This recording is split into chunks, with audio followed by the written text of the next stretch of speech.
RMN Listen Win Anodan Basket Edition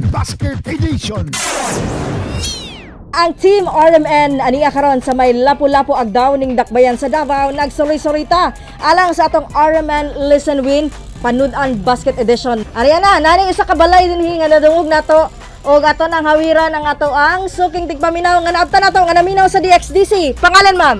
Hineruna Urban. Ayan na to, i-turn over sa iyang atong basket mga kasama nga puno sa mga ingredients alang sa ilang pamahaw. Pangutanon sa nato si ma'am. Unsa nga drama ang ato ang madungog sa DXDC matag alas 9 hangtod alas 10 sa buntag. Kon ako ang pasultihon. Kun ako ang pasultihon? It's correct, ma'am! Ayan! Mudawat ka sa atong usa ka basket karon nga. Grasya! Isa-isa na to ang sulod sa basket, ma'am.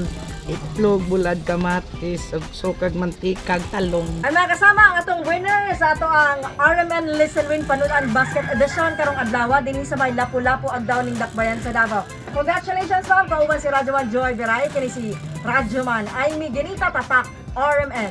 RMN Listen Win Anodan Basket Edition